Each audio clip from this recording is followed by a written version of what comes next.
We had just about launched the Raspberry Pi 3, so I think the Raspberry Pi 3 has been in the wild for about a week. And now there are 4 million of them. So that's a lot of Raspberry Pis, right? We sold about 8 million by the time we launched Raspberry Pi 3. We sold another 4 million.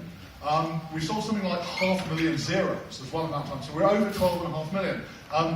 And this for me, so I'm a child of the 80s, as a lot of you know. And for me, 12.5 million is a very, very important number because 12.5 million is the number of Commodore 64s that they sold. We think. Although Jack Tramiel would sometimes claim 30. But this is really cool because the Commodore 64 until very recently had the distinction of being the third most popular general purpose computing platform in the history of the world after the Mac and the PC.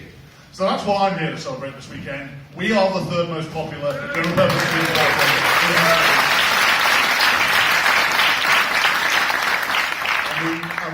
And we did it together. And it's kind of wonderful. So, yeah, we have Raspberry Pi 3. I mean, Raspberry Pi 3 has been kind of the big news of the last 12 months. But we did lots of other things as well.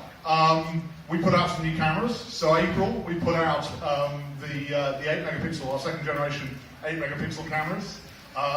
We upgraded Zero to have a camera connector, so you actually have something small and cheap you can plug those cameras into. What else did we do? We launched our desktop operating system, so we launched Pixel, our desktop operating system for the Raspberry Pi in September, and then in December we brought that to the PC as well, because we kind of had this realization, all the way through Raspberry. One of the big questions people always ask us about Raspberry Pi is why are you doing it? Why are you making a physical piece of hardware? We still get asked this question after 5 years. Why are you making a physical piece of hardware? Everybody has a computer, right? And of course the answer to that is no, everyone doesn't have a computer. There are large numbers of people who don't have computers, even in this country, let alone elsewhere in the world. There are large numbers of families that only have one computer. And it's the family computer, and you don't want to break it, you don't want to mess about with it, you don't want to have fun with it, you can't risk damaging it. It's a piece of family infrastructure. You can't let your child play with the family computer any more than you could let your child take the family car apart. I mean, you can let both two reasons. One, because it's quite complicated, and two, because when inevitably they make a mess of it, you won't have a car anymore. You might let a child take apart their bicycle because it's a simpler thing and they're less likely to get it wrong. And if they do get it wrong, then they're just out of bicycle, they just have to get more walking exercise. So, Raspberry Pi has always had that kind of bicycle-y feel about it. And, we do believe that making hardware is important. But of course, it's also true that there are a lot of computers out there, and there are a lot of old computers out there.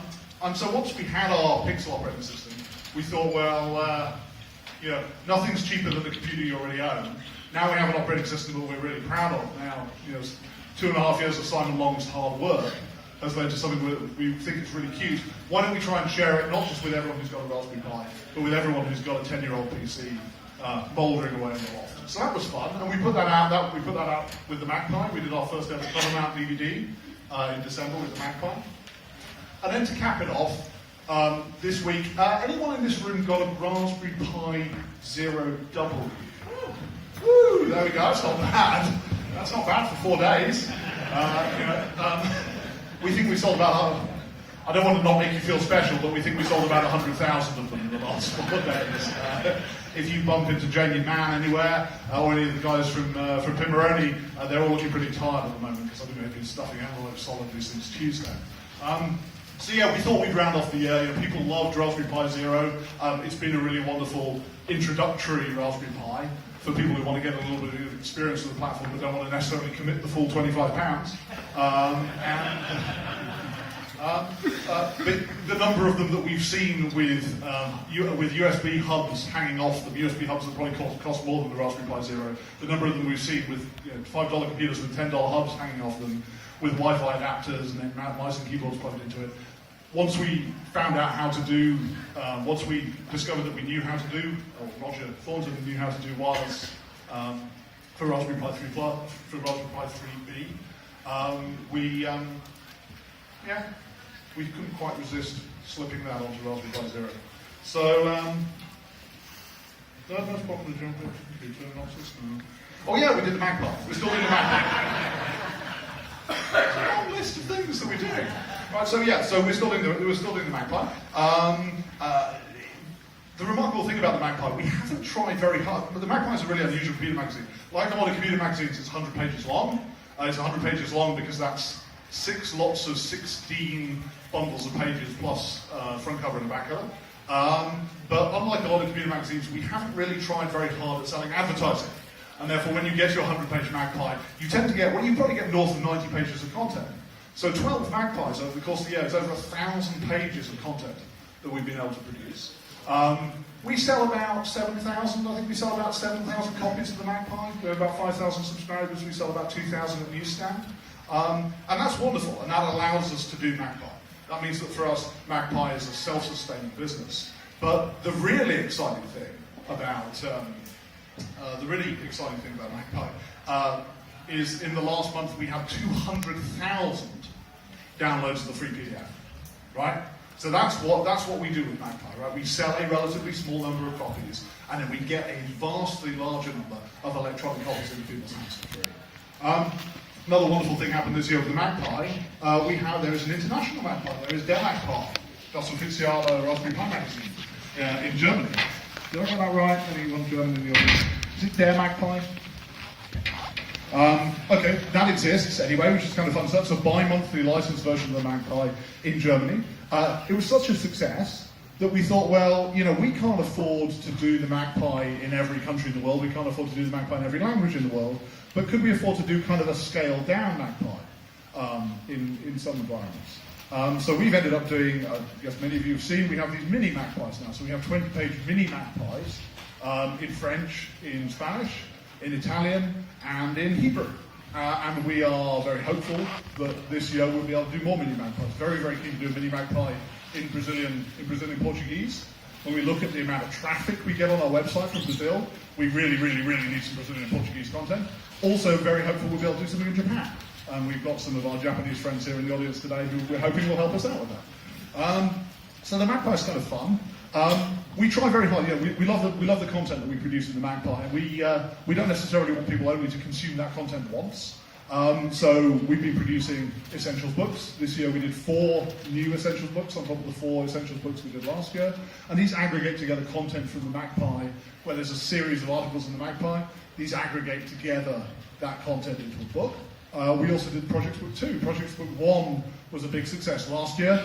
That collected together a lot of material there was a short period of time when we started running the Magpie, when we weren't in print. And therefore there were some hundreds of pages of Magpie that had never seen print. We put those together into Project Book 1. We did Project Book 2 this year.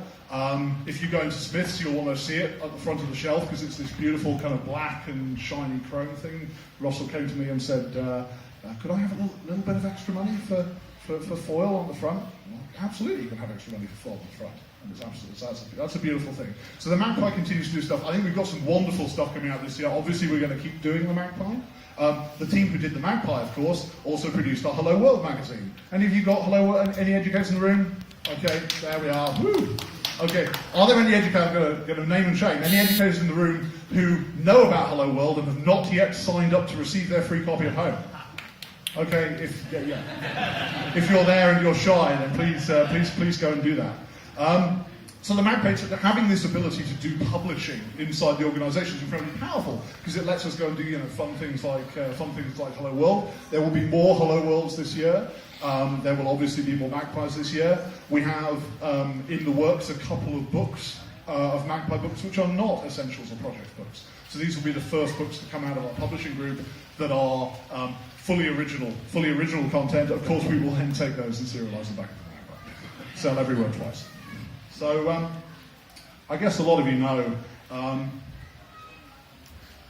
we had a bit of a surprise in 2012, about 6 months into the production of Raspberry Pi. We had, about 2 days into the production of Raspberry Pi, we had a bit of a surprise in that we got an email from some guys at Sony in South Wales saying, hi, we're Sony, we think we can build Raspberry Pi for you at the same price that you pay in China.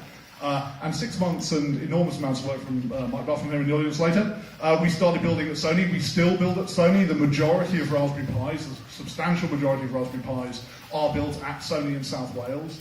They're exported. 85% of Raspberry Pis are sold outside the UK.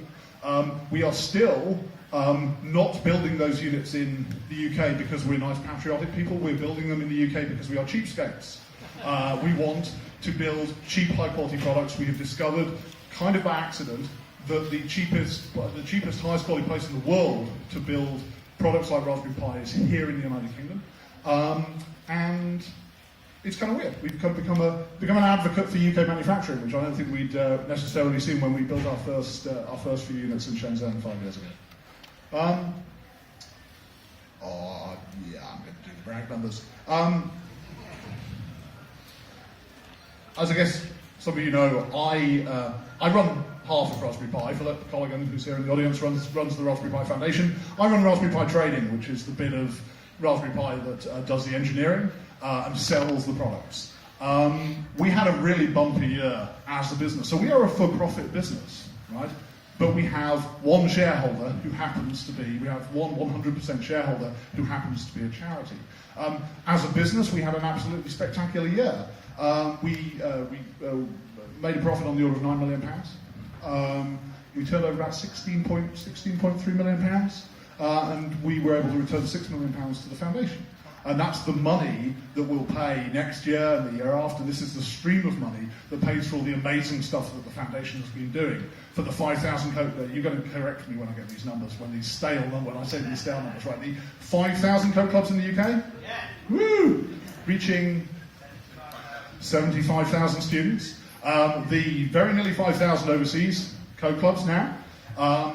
It pays for the Code Clubs, it pays for the Pi Academies that have so far reached over 1,000 educators. It pays for the educational resources. It pays for all of these projects. These are all things, when you go and buy a Raspberry Pi, you need to remember that some of that money from the Raspberry Pi is turning directly into all of the stuff that you see from the Raspberry Pi Foundation. So we are, at some point in all of these talks, the audience has to do a round of applause for themselves. So could you do a round of applause for yourselves, please?